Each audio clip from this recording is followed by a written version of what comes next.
It was a chilly afternoon in Washington, D.C., when a group of black farmers, tired of decades of underfunding and lack of support, decided to take matters into their own hands.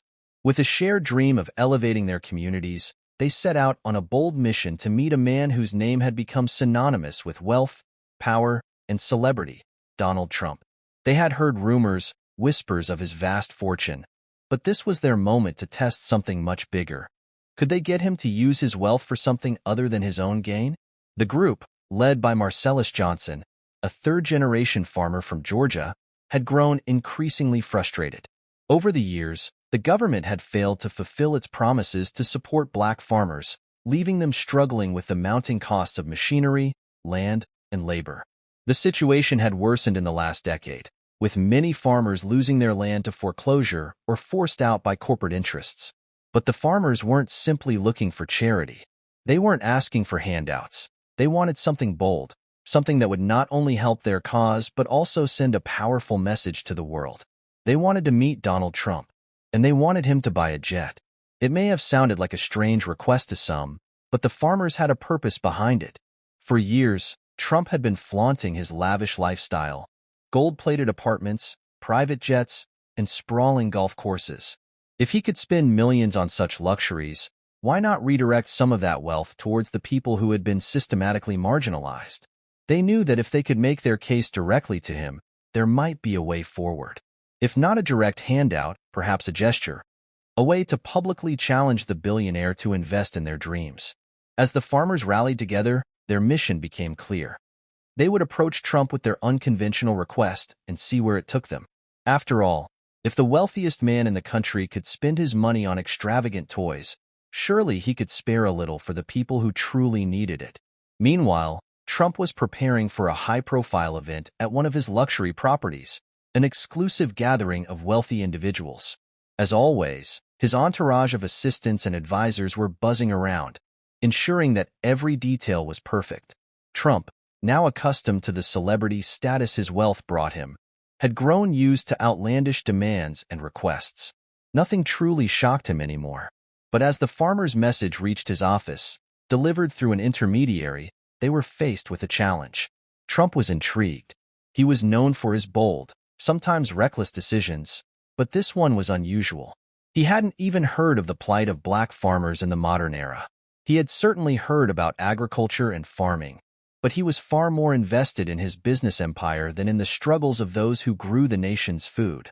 The farmers had mentioned the idea of a jet, which struck Trump as absurd, but not entirely out of the realm of possibility. The request was curious, and so Trump called for a meeting. He agreed to meet the group of black farmers, though the reasoning behind their unusual ask was still unclear. As Trump sat down in his opulent office, with his signature confidence and arrogance, he awaited the arrival of the farmers. Marcellus Johnson, flanked by his fellow farmers, walked into Trump's office, each one with a determined look. They weren't intimidated by Trump's wealth or reputation. They were there for a purpose. They had a message, and they weren't going to back down. Trump, sitting behind his massive desk, raised an eyebrow as the farmers took their seats. "So," he said, his tone more casual than expected, "you guys want me to buy a jet. Why?" Johnson looked Trump squarely in the eye. "It's not just about the jet, Mr. Trump," he began. "It's about showing that you're willing to invest in something that goes beyond yourself. We've been fighting for years to keep our farms, to get the resources we need to keep our communities alive. The government hasn't helped us, and while we struggle, we see you flying around in your jets, your golf courses, your private planes. Why not use your wealth to make a difference, to help us turn this around?" Trump leaned back in his chair, crossing his arms. The request was audacious, yet there was something strangely compelling about it. He had always been a man who thrived on making bold moves, but this was different. He had never considered using his wealth to help a group like this, not in the way they were asking. The idea of a jet was clearly symbolic, a grand gesture to shake things up. "Well," Trump began, trying to mask his growing curiosity, "I never thought about it like that. But why a jet? Why not something more practical?" Johnson smiled. "Because, Mr. Trump, a jet represents what we've been fighting for: freedom. The freedom to travel, to expand our businesses, to bring our voices to places that have been out of reach. The jet is a symbol of opportunity, a symbol of access. We want to show the world that we are capable of growing, of succeeding, and of making an impact. But we need help to get there. The room fell silent for a moment as Trump processed the request. His mind was racing. He had always been a businessman, focused on profit, on what could generate returns. He wasn't sure how buying a jet for these farmers would make sense from a business standpoint, but the idea had a certain appeal. If nothing else, it was a statement, a way to shake up the status quo. "I'll have to think about it," Trump said finally, his voice less certain than before. He wasn't used to not having immediate answers, but something about this request had thrown him off balance. As the meeting came to a close, the farmers knew they had made an impression. Whether or not Trump would buy them a jet was uncertain, but they had planted a seed that would make Trump question his wealth and, for the first time in years, think about how he used it. Days passed since the meeting with Donald Trump, but the farmers were no closer to knowing whether their audacious request would bear fruit. Marcellus Johnson, though accustomed to setbacks in his line of work, couldn't shake the feeling that they had struck a chord with the billionaire. The jet itself was symbolic, a beacon of freedom, but it was what the jet represented, the promise of change that they needed Trump to see. Yet, in the back of his mind, Marcellus wondered, had they gone too far? Had they taken this too far into the realm of the absurd? In the days following the meeting, Trump's advisors had advised him to ignore the request. After all, what good would come of buying a jet for a group of farmers? But as Trump sat in his penthouse, overlooking the skyline of New York, he couldn't let go of the thought. A part of him, one that often felt unchallenged, was intrigued by the farmers' demand. They hadn't asked for handouts or small loans. No, they had asked for something that would give them a chance to soar, to break free from the system that had oppressed them for so long.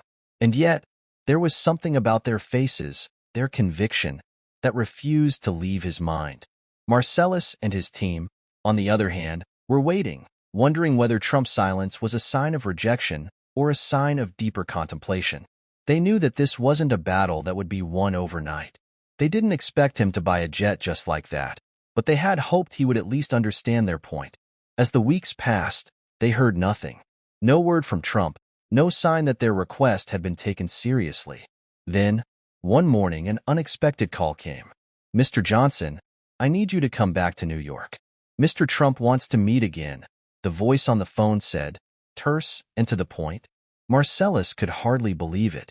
The words seemed too surreal. "Is this a joke?" he asked, not quite believing it. But the voice was insistent.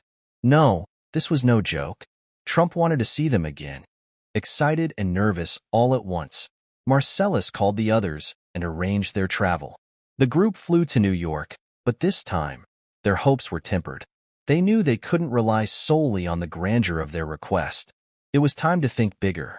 Time to make their case not just about a jet but about a broader shift, a transformation in how the nation saw its farmers and, more specifically, black farmers. Arriving at Trump Tower, the farmers were escorted up to his office, but there was something different this time. The atmosphere was less cold, less dismissive. It was clear that Trump had been thinking. As they walked into the office, Trump was waiting. His usual air of confidence was still there, but there was a flicker of something else in his eyes. A challenge, perhaps. He didn't speak right away but motioned for them to sit down. Marcellus could feel the weight of the room, the pressure mounting as he waited for Trump to speak. Finally, Trump broke the silence.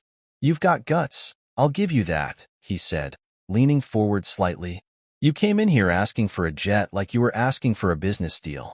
And I've thought about it. I've talked to some people, and I've looked into your situation. There's more to what you're asking than just the jet, isn't there?" Marcellus was momentarily taken aback. Trump, it seemed, had been paying attention. "Yes, Mr. Trump," Marcellus said, his voice steady but filled with a sense of urgency. "The jet is a symbol of opportunity, yes, but it's also about access. It's about proving that we're capable of growing, of building something more than just a farm. We want to build a community, a future, but we need the tools to do that. We need support, and right now, that's something we're not getting." Trump nodded slowly. For a man who was accustomed to being surrounded by people seeking his attention, This was the first time someone had come to him not to beg for money, but to make a demand. It was bold. It was different. "So what's your plan?" Trump asked, tapping his fingers on the desk, his gaze intense. Marcellus straightened his back. "Our plan is to build, to expand, to invest in our communities so that we can become self-sufficient. A jet would give us the ability to travel, to network, to bring our story to the world. But we're not just asking for a handout. We're asking for an opportunity, a partnership. We want your help in turning the narrative around. We want people to know that Black farmers matter, that we're capable, that we deserve the resources and respect we've been denied for so long." There was a long pause, and for a moment, Trump didn't respond. He looked at the farmers, the sincerity in their eyes, the weight of their words. It was clear that they weren't like the other people who came to him, asking for favors, trying to use his wealth for their own ends. These farmers had a plan, a real plan. They weren't just talking about one jet, they were talking about changing the game. Finally, Trump stood up. "All right," he said, his voice firm. "I'll buy you a jet. But I want to make one thing clear. This is just the beginning. I'm not doing this just because you asked. I'm doing it because you've got guts. And if you can pull off what you're talking about, I'll make sure you have everything you need to succeed." The farmers exchanged looks of disbelief, and Marcellus, his heart racing, stood up as well. "You're serious?" he asked, his voice cracking slightly. Trump nodded. "Dead serious. But remember, I'm not doing this for free. You'll have to earn it. But I think you're capable of it. Show the world what you can do with the resources I'm giving you. Show them you're not just farmers, you're entrepreneurs. And you're going to change the face of agriculture." As the meeting came to an end, the farmers left Trump Tower with a mix of disbelief and exhilaration. It wasn't just about the jet anymore. They had earned something far more valuable, an ally, an opportunity, a chance to prove that they could build something bigger than themselves. The news spread quickly. The farmers' meeting with Donald Trump had yielded more than they had ever dreamed of. A jet, yes, but also the possibility of changing the narrative for Black farmers across the country. The media caught wind of the story, and before they knew it, their bold request had become a symbol of what could be achieved when people dared to challenge the status quo. But as the excitement surged, the farmers knew this was only the beginning. In the weeks following Trump's unexpected agreement, Marcellus Johnson and his team worked tirelessly to put their plan into motion. The jet, which they had initially seen as a mere symbol of opportunity, was now something much more significant. It was the key to their future. With it, they would be able to travel across the country, meet potential investors, forge new partnerships, and bring attention to the plight of Black farmers. The jet would be their bridge to the larger world, a world that had largely ignored them for far too long. But there were challenges ahead. Trump's offer, while generous, came with strings attached. He wasn't just giving them a jet for free. He was giving them a chance to prove themselves. It wasn't enough to simply have the resources. They had to demonstrate that they could make an impact, that they could turn their farms into thriving businesses, that they could change the industry. Trump's challenge was clear. If you want this, you have to earn it. Show me that you can do something big with what I'm giving you. For Marcellus and the farmers, this was a wake-up call. They weren't going to sit back and wait for handouts. They had to make their case to the world and show that they could not only survive but thrive in an industry that had long been stacked against them. They began with a plan. They would use the jet to visit farming communities across the United States, speaking to other farmers about the resources and support they needed. They would meet with government officials to demand policy changes, and they would use their newfound platform to raise awareness about the systemic issues that had kept Black farmers in poverty for generations. This wasn't just about personal gain anymore. It was about collective action, about creating a movement that could shift the balance of power in agriculture. But with the opportunity came the pressure. As the jet was delivered to them, Marcellus couldn't help but feel the weight of the task ahead. A private jet, equipped with the latest amenities, was now theirs to use. But it was more than just a mode of transportation, it was a symbol of what they had achieved, of how far they had come, and of the challenges they still had to face. And then came the first test. The farmers were invited to attend a major agricultural conference in California, a prestigious event where the most influential players in the industry gathered. It was a chance for them to network, to showcase their vision, and to make connections with potential partners. But as Marcellus and his team flew to the event, doubts crept in. Would they be taken seriously? Would the jet, which had been so symbolic of their success, now be seen as a gimmick? Would they be dismissed as just a group of farmers trying to make a name for themselves? When they arrived at the conference, the farmers were met with a mix of reactions. Some were intrigued by their story, black farmers demanding a jet, no less. Others were skeptical, unsure if these farmers could really make an impact in an industry dominated by corporate giants. But as Marcellus took the stage to speak, he could feel the eyes of the room on him. This was their moment. "We didn't ask for a jet because we wanted to fly in luxury," Marcellus began, his voice steady but filled with emotion. "We asked for it because we wanted to show that we deserve to have a seat at the table. We asked for it because we want to change the way people think about black farmers. We are not just people working the land. We are entrepreneurs, business people, innovators. We have a vision, and we are going to make it a reality." The room was silent as Marcellus spoke. There was something powerful in his words, a conviction that was hard to ignore.